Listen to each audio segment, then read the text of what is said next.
In the world of the Harley Owners Group Singapore chapter, our guest has done it all. Over the years, he has served in almost every capacity in the committee, from capturing the spirit of the road as the chapter's photographer and editor, to managing its operations as secretary and assistant director, and eventually leading the chapter as director. His leadership was defined by a commitment to disciplined riding, a vision that culminated in the chapter being named the 2025 Road Safety Champion. Even after his tenure as director, he continues to serve the community, currently holding the role of auditor for the 2025-2026 term. Hello everyone, and welcome back to the Harley Owners Group Singapore chapter YouTube channel. My name is Hong, and today we chat with Mr. Dennis Quah. All right, Dennis, thank you so much for taking the time to join us for this video. Oh, a pleasure. Tell us a little bit more about your Harley history, the Harleys you've owned, the Harleys you've rode, and which Harley-Davidson motorcycle is your favorite, and why? Sure. So I got my Class 2 license in university, mostly because of the fact that I lived with my mom at the time, and she was far in the north, and NUS is far in the west. And this was before the Circle Line was completed, so getting to class in the morning meant an hour 15 minutes. So it's purely out of necessity, and I was sick and tired of the long commute that let's go get a motorcycle license. So once I did get my motorcycle license, I fell into it, and once I got my Class 2, the first bike I ever thought of buying was actually a Harley Davidson. I have still no idea why. I mean, this was just around the edge of the internet, right? So it wasn't exactly, there were a lot of like medias like channels like yours that help you make decisions. But I just knew that big motorcycles equals Harley Davidson. I ended up buying a second-hand Sportster 1200 XL. And this was in the early 2006, I think. And I bought it from Richard Maisky, who's sadly passed on, but a good friend of ours. And with that bike, I spent I clocked in a lot of miles. I mean, 1200cc, pretty basic bike, right? It's the old age Sportster. It was a twin cam, but pretty hardy. I took it all the way to Mae Hong Song, did the Golden Triangle ride. Just two bikes and a duffel bag on the back. So not a full setup and all that. So that bike is very special because that was the bike that introduced me to touring. But over the years, then I moved on to Road Kings. I've had two. Experimented a bit with a Sportster S, the one that came out in 2021.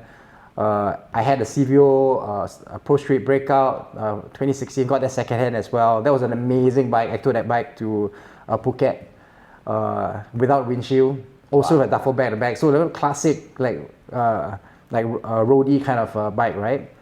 And then now I'm on 2022 Street Guide ST. All of the bikes have had some special meaning to me, and all of them I remember. If I bought it second hand, I remember the previous owner, and all of them have become friends over the years, and all of them very special. But the one that I probably beat up the most and put on the most miles really was the Sportster XL. If I could ever own that bike again, I would love to bring it back into my garage back home. So what is it about Harley Davidson, now that you've been in the lifestyle for so long, what is it about the brand or the motorcycle that turns a motorcycle owner into such a passionate believer? The thing about Harley Davidson is that there's definitely a design element. They're beautiful machines, right? Amongst all the marques, you probably make your Harley Davidson yours in more ways than other makes. Right? You would customize it, you literally chop it up, put a whole bunch of stuff on it, and it becomes your bike. So that when you ride it in a group, people will know, oh, that's Hong's bike, or that's Dennis's bike. So it becomes very personal for you. But I think a very important second element to it also is strangely the community. It's funny, right? I mean, when I got into the brand, it was mostly because I've never been a speed demon. So even when I got my car license before I got my motorbike license, and even when I started driving and discovered this whole new concept of freedom behind the wheel, I actually didn't particularly enjoy going quick. Right? Speed was never something that I enjoyed, but I did enjoy being on the road. I enjoyed like discovering things. Like before I was able to drive or to ride a bike, to discover new places, I had to take a bus, MRT, or even I couldn't afford it. I guess you could take a taxi, right? But under your own direction, own power, you can get lost and find cool places to experience cool places to eat and stuff like that, right? But with Harley Davidson is a little bit unique because you get to do all that all like any other machine, but you do have a group of people that's quite interesting that share that common passion, and because there's so much to bring together, like the places you go, what you do in a machine to make it your own, you know, the identity you draw with it, and you're doing it in a way where you're not talking about lap times, you're not talking about putting yourself in harm's way at taking extremely high highway speeds. You know, I mean, you can do that, of course, but it's more like, oh, the places you visited, the friends that you made, the people that you've entered your lives where otherwise wouldn't normally have. And that's one of the most unique features of the Harley Owners Group. And I think this vest in particular, if I were to take this vest and travel anywhere in the world, and I'll pop up in any country where there's a HOG chapter there, I can almost guarantee you 99% I'll be welcomed with open arms. And we can have completely different languages. I've been to Japan, I've been to Italy with the vest on, and you know, you get invited to barbecues, you get invited to rides, and you have almost nothing to say to each other because the language barrier is just 100%, right? Literally chicken and duck talk there, right?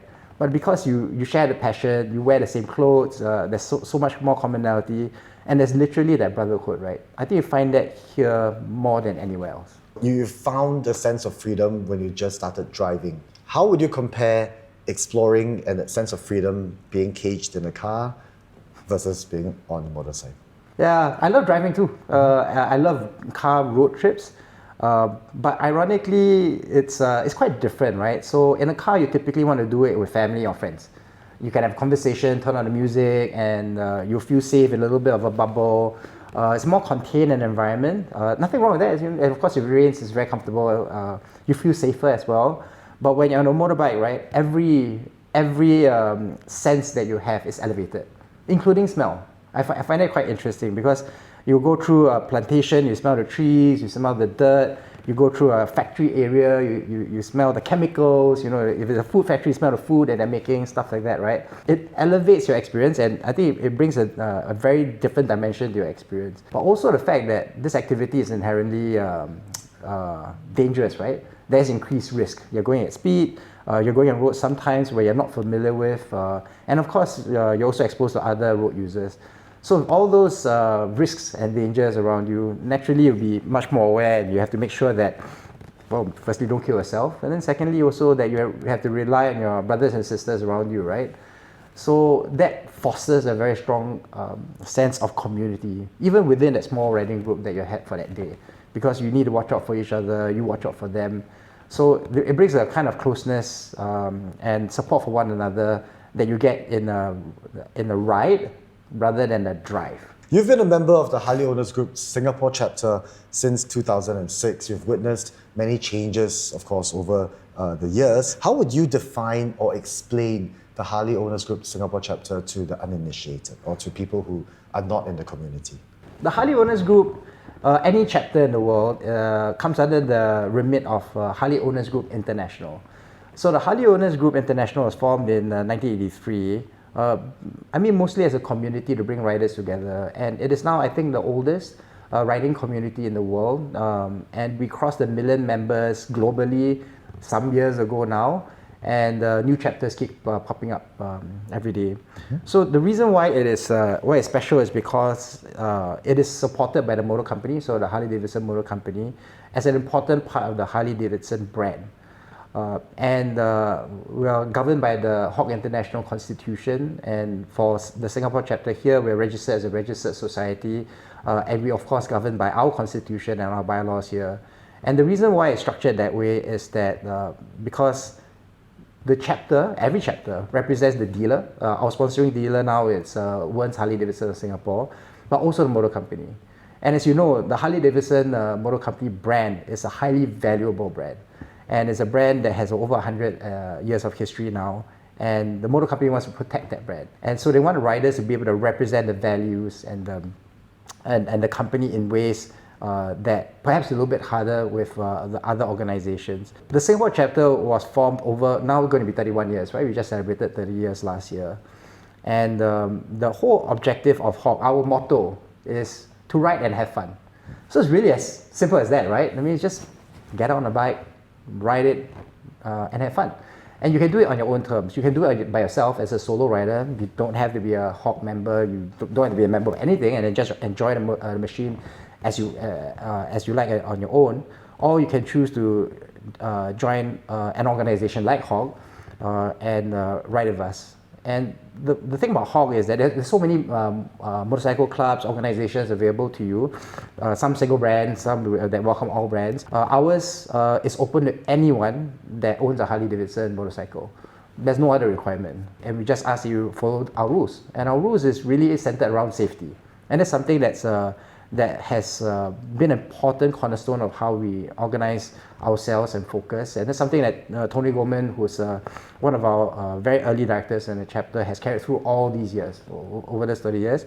And during my time, I found that to be very valuable as well. And I've also tried to continue that as a sort of like guiding principle for our chapter moving forward. So the important thing about HOG is that anybody join, you fill in the form, put your name, pay your dues, and that's it. Nothing else you need to qualify, nothing you need to do. And if you choose to leave, that's perfectly cool too. And what we found is that many new to brand riders tend to find HOG a good place to start, and then along the way make friends. And many HOG members are members of other motorcycle clubs and organizations as well. And then they join those other groups as well, and that's perfectly cool. So personally for me, that's exactly how I began. I bought a motorcycle having no clue what Harley Davidson was about or what HOG was about. And they gave me this form, and I said, okay, there was a notice board. This was like, internet wasn't a thing then, right? So there was a notice board of activities. That looks like fun. I go join. Next thing you know, 30 years later, and a whole bunch of friends, 20 years later, a whole bunch of friends I made through the process, right? And realized that we kind of need that, right? Because for people that don't already have a bunch of friends in the motorcycling community or other Harley riders, HOG is a place you come. You might stay forever. That's fantastic. And that's people like me. Those that find that they prefer to focus their time and energy on a smaller subgroups, that's perfectly fine too. But we definitely need a place where anybody can come, right? It's not closed off to anyone at all. So your journey with the chapter, you mentioned earlier, 2006, so that's 20 over years, during which you've served many, many roles. Which of those roles or role provided the most valuable experience and insights that eventually helped you shape your vision when you became the director? I've done pretty much almost everything in the chapter, both in a formal and informal capacity.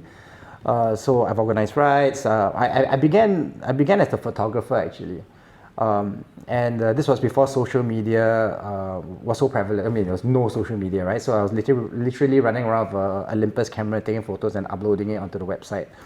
And I think the important thing to note is that I've gained so much from HOG in a very unanticipated way. But the roles that I've done at the beginning was quite interesting because I started to progress through organizations, photographer, editor. I can't remember, at some point I shifted into a primary officer role, became a treasurer, secretary. And it was interesting because I actually fine-tuned a lot of my leadership skills. Generally, as well I apply it in my professional work, because here you are trying to get people to do stuff and they don't get paid, right? We're all volunteers. You're a volunteer. I'm still a volunteer. And we contribute our time, effort, skills, and energy into something where we don't get a financial outcome from. So it's not like I'm leading a group, or even me as a volunteer looking up to the leaders. At that time, I'm doing all these things purely out of passion and interest, but not necessarily having a direct reward mechanism, right? Your salary or whatever. So over time, I began to realize that understanding the cultural differences in people, how they have different value system, what motivated some people and others less motivated, but still needing to be able to achieve an outcome, right? Which was to get the community organized, put a good governance and safety framework in place, but also have fun, right? Organize all these activities that's cool for everybody to enjoy, which is quite a challenge because, in your previous interview with Tony Goldman, I remember you asked him about, do you have any advice for a committee? And he said, very rightfully so, don't run the committee like a business, right? And I 100% subscribe to that because you can't.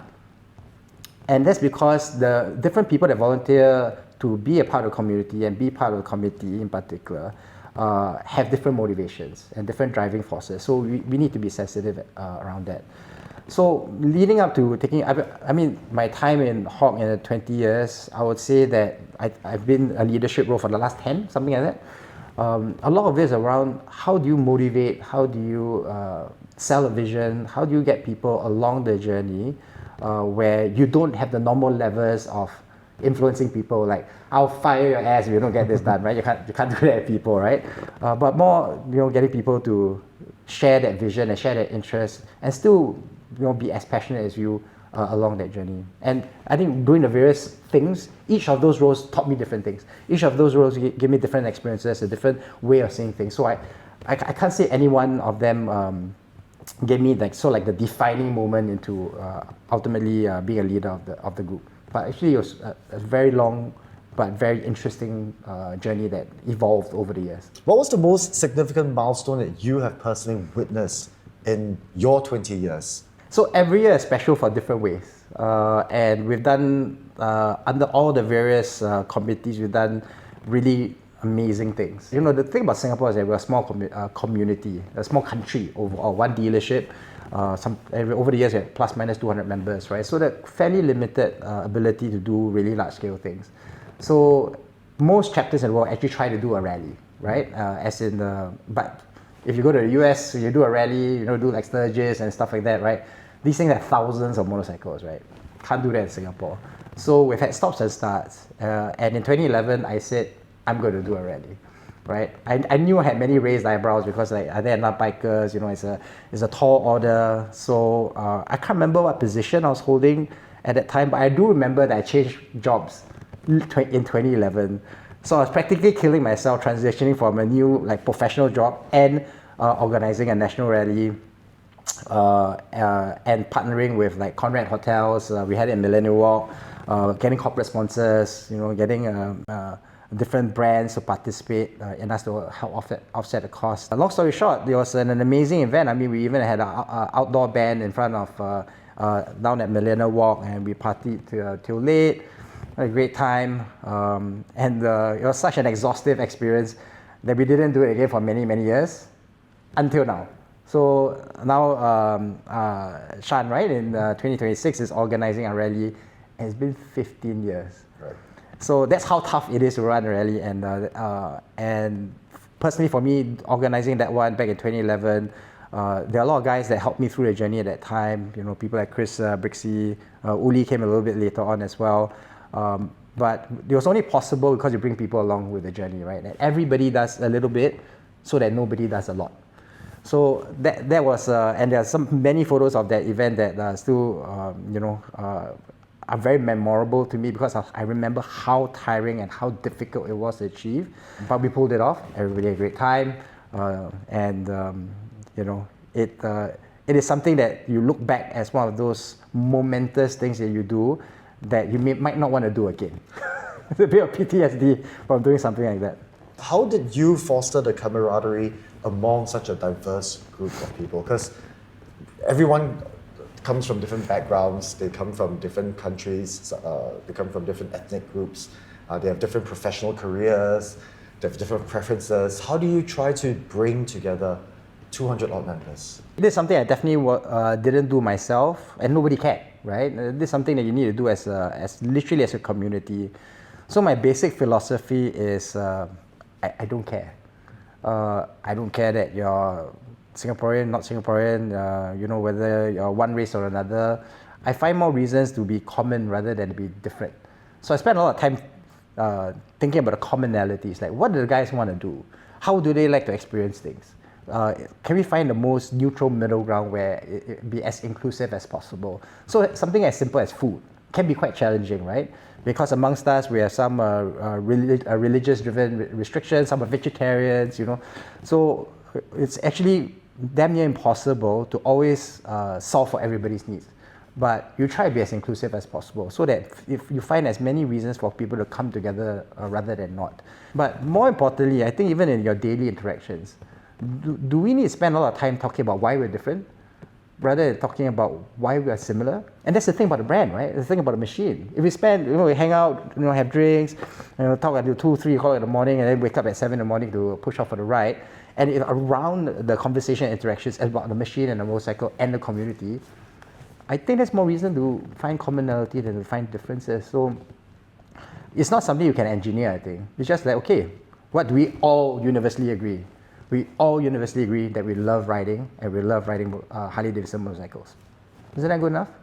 Rather than say that, oh, we should have this and that's different from one another, right? So find more reasons to bring people together. And for those times that we can't, then allow the flexibility for them to, stay away, do their own thing. But at the end of the day, come back to the brand, come back to the community, come back to HOG and just ride.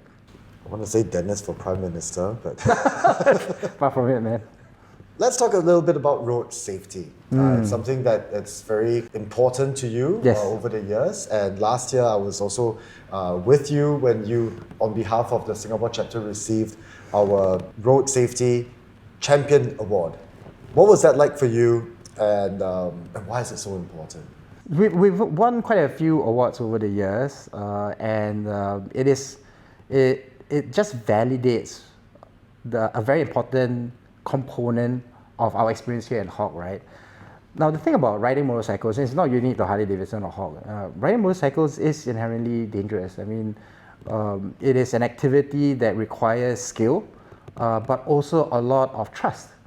You got to trust that the other road users are going to respect road rules and not run you over or do dangerous things to you, right? Put you at risk. So there's if there's stuff that we can do to help promote a more communal attitude towards the use of roads and ensuring that people are able to commute or enjoy the journey in a safe fashion, I'm more than for it. Because I don't know why, but I love riding motorcycles. I still can't.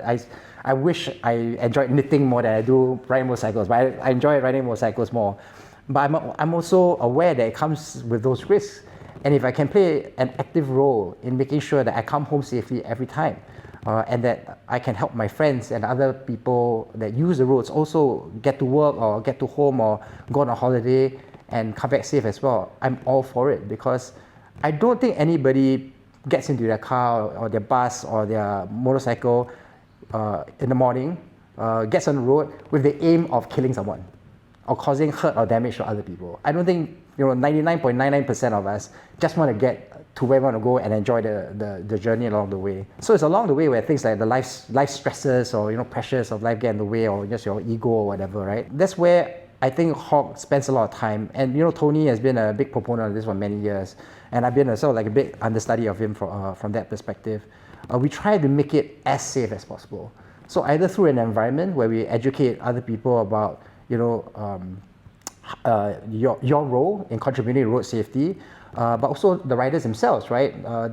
Yes, we are definitely very sensitive to the external environment and other road users, but you yourself have a role to play. Maybe don't drink when you ride. Maybe dress in attire that reduces your risk of physical harm, should touch wood, your bike go down, stuff like that, right?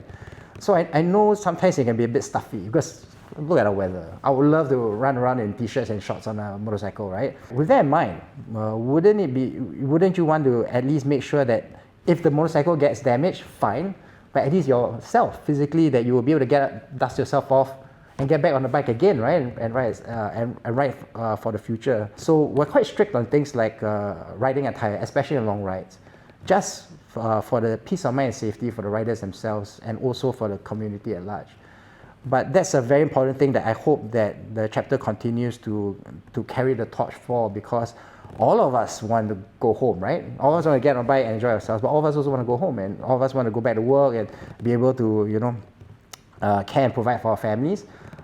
So if we can be all positive contributors to an environment where everybody enjoys the lifestyle, uses the road in a responsible fashion, I think if HOG can be sort of like a positive role model in that area, I think we should double down on that and continue to contribute best we can. You were a key figure during a relatively significant transition for the HOG Singapore chapter, when the sponsoring dealer was transferred to the current Wearnes Harley Davidson of Singapore. Now, what were some of the challenges? Were there any challenges that you faced when establishing a new partnership with a different sponsoring partner? There's only one dealership in Singapore, because Singapore is a small market, and Komoko was the sponsoring dealer for Harley Davidson motorcycles for many years. I can't remember, since 90 something, I think. And they were a very strong partner for HOG. They were very supportive of our activities. They provided financial sponsorship, connectivity to HOG Asia Pacific and HOG International and the motor company at large. So when the transition happened in 2022, it was a little bit of a surprise, and it was also quite worrying in many ways because it was post-COVID. It was a time where HOG Singapore chapter effectively had no activities because we literally couldn't. We were in lockdown and all that. Our membership had dwindled quite a bit and only beginning to regrow in 2022. And then Wearnes came into the picture, taking over the primary dealership. And the HOG chapter has to be sponsored by an official dealership. So it needs that official connectivity. But I don't think a dealership has to have a HOG chapter. So with the dealership, with Wearnes taking over the dealership, there's always that risk where they find that, why do we need to support the HOG Singapore chapter? We can do our own marketing, do our own activities, less relevance for an official chapter, which, it typically comes with financial support and also administrative burden, right, for the dealership. So I remember we actually learned about the news through the Straits Times first. I mean, there was rumors in the rumor mill, but the official notice actually came out straight Times first. And then Wearnes was announced more formally. And I still remember at the time, the 4 primary officers, Chris Brixey, I think was director, I was assistant director maybe? I can't remember. But then there was Klaus Mangold and Uli, who was treasurer. And we were talking about it and said, we need to make sure some continuity here. So we reached out to Wearnes, didn't know who it was. And then Sam Eek, who's now the general manager for Wearnes Harley Davidson in Singapore, and the 4 of us connected. I still remember we went to Orchard Road to Izakaya Bar, sat down over lunchtime, and we started talking about, what does this mean for you? Tell us what you want to do with the chapter. But very supportive. And I've been very pleasantly surprised since then. It's been, coming 3 years now, right? It was very, I guess, imagine at the end of the day, a dealership is a business. These guys need to sell motorcycles, they need to make profit. So we shouldn't have any emotional disillusions that are here to carry the chapter through even to bankruptcy. That can't be the case, right? The dealership needs to make money so that, it becomes a virtuous cycle where, they then contribute to the community then contributes like with the dealership through sales and stuff like that, right? But even through that first conversation, I knew that he got it, right? He, within the confines of the business that he needed to run, he saw the HOG chapter as an important part of being able to extend the experience that comes to the motorcycles. And over the years, he and the rest of the leadership at Wearnes has demonstrated that the support and partnership in different forms. And quite frankly, I'm pleasantly surprised. I'm surprised on the upside at how that has worked out. Because the times during Komoko was also very positive, and there were good days and bad years, as every business goes through a cycle, right? And our role in the chapter is to basically be custodians of the community, right? To make sure that we continue to deliver great experiences, that we can add value to the community by doing this cool stuff, and also support the dealership as a primary objective of the chapter as well. So it was a transition phase that was uncertain, but quite frankly, pretty smooth. And I think, hats off to Sam for picking up the mantle real quick. And sure, stops and starts. We tripped over each other a few times on that because everything new, right?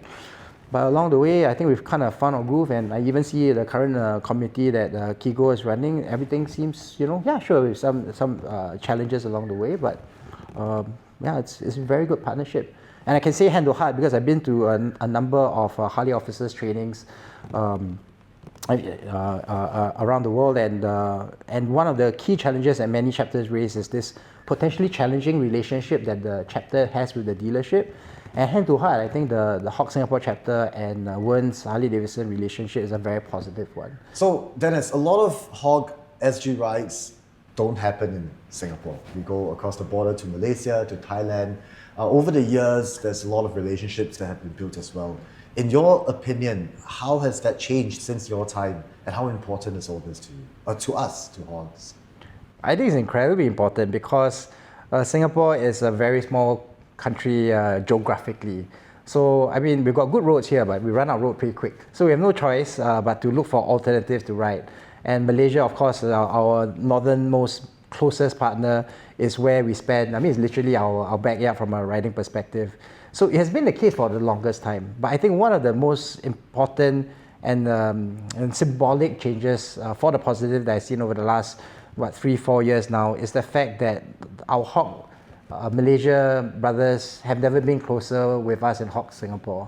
And I think a lot of credit goes to the leadership in HOG in Malaysia. You know, Jagan in particular, our regional director in Malaysia, he makes an effort to bring our groups together all the HOG directors from Penang all the way to Johor, and we keep each other updated of activities. So even when we had our celebrations last year, dealership opening, HOG Malaysia sent representatives down, and then when HOG Malaysia, for all the many events, and those guys are incredible, right? Can't keep up with them, the number of activities that they run. We actively participate in theirs as well. So this relationship between the two countries has never been better. And I think a lot of credit goes to the leadership of HOG Malaysia, also in Singapore, right? So people like yourself, the rest of the committee have welcomed our Malaysian brothers in open arms. They have welcomed us with open arms, and this is something that brings tremendous joy to me, because we know that our friends, even if we go there by ourselves, if HOG Singapore goes to Malaysia by ourselves, we know that our friends are never far away in case we ever needed them to help us in any way. So I think that's something really special. Earlier, you briefly talked about how to keep the HOG community alive and how to keep everyone cohesive. What advice would you give new HOG members, as well as members looking on to take on roles in the chapter? The committee and organization exists only because of the community, right? Because of the members. So as a member, or if someone that is riding or considering buying a Harley Davidson, but not yet a member of anything or HOG yet, just use HOG as a place to discover the brand, discover the community at the pace that you want. There is no requirement for you that minimum number of 1 ride, or like 10 rides a year or whatever it is. Just join. You think the guys are cool, guys as in the people are cool, and you enjoy being with them. You enjoy the structure, the safety that hopefully that we are called the group align with your personal values. They're great, right? You use that as a place to get a deeper relationship with the brand and the machine and the motor company at large, and of course the people around it, right? Many people feel that, if I join, it's very structured, it's very rigid. Yeah, it is from a safety perspective. I think we tend to hold the line on that one, but otherwise, just be as you are when you come into HOG. So don't feel that you need to be anything by yourself. For people that actually find their passion at another level and want to join the committee, I've spent more than 3/4 of my time as a member in the committee in many forms, and personally I find that it's enriched my connectivity with everything that is Harley Davidson. This is such a bizarre thing, right? You get to know people, you understand the why of what we do, you get to do things at a much deeper, richer level. You get to do cool stuff. They walk away and go, damn it, that was fun, right? I mean, sure, I worked my ass off, but that was fun. And then people pat you on the back and say, hey, thanks for organizing that, thanks for doing this, it really makes it special. So it's a great way for you to be able to bring even more meaning and connectivity with the machine and the brand in a way that being a member, you get less opportunities to. But the key advice I'll give to any committee member is that, and any volunteer is a volunteering role, right? The advice I'll give to any volunteer, and it's not specific to the HOG committee, is that if you do decide to take up the role, do it to the best of your ability. It is a responsibility. Unfortunately, because if you don't do your job well, somebody else has to pick it up. And I really struggle with that. If I do decide to be a part of the committee and I decide to do that role, I give it my 110%. So that's why there were some years that I was not a member. I think about 5 years out of my 20, I was not a member of the committee. Just because I needed to focus on my job and everything, right? Not that I'm not focused on my job now, in case my boss is watching, right? But it's something that you need to find. You need to find the balance. But also commitment, because if you drop the ball, somebody else got to pick it up. And if everybody drops the ball, then the poor guy is left holding the fort. It's really tough for him, right? So the whole philosophy is everybody does a little, then nobody has to do a lot, right? And that's where the leadership of the committee is very important. because you need to bring people together, and you need the people to contribute and to lean in ways that otherwise they would not, right? So that's what leadership is about. So that's why think about contributing in ways that you can commit to. And there are so many roles within the committee. You can, of course, you can go straight for a primary officer role, which is very burdensome even from a regulatory perspective, because you have to answer the registry of societies. Also, a lot of physical work, like the treasurer's work is never ending, right? All the financial reports you have to do and everything. Or you can do smaller roles, and a good place to start is actually, ironically, the activities officer role. You don't even need to be officially an activity officer. You can join one of the subcommittees. You can join as a working group for one of the activities, and then get a feel whether this is fun for you. And of course, the dealership tries to support with benefits, right? Like gives us discounts. They try to contribute in ways to recognize your efforts and contributions, which I think is something that a gesture that I think the committee members really appreciate. But more importantly, hopefully you get more out of it than from what you put in. Short of having a situation where you're not able to, because of work or family situations, and it does happen. I mean, let's face it, they can't complete a term. But if you measure out exactly what you can commit to from a time and energy perspective, try to commit to that for the full year, so that your fellow committee members can focus on their respective areas, and then as a group, everybody functions very well within their specific areas of responsibility, but as a committee overall function very well and effectively. Dennis, thank you so much for your time. A pleasure. It was a huge pleasure That was listening cool. to your stories, hearing your insights.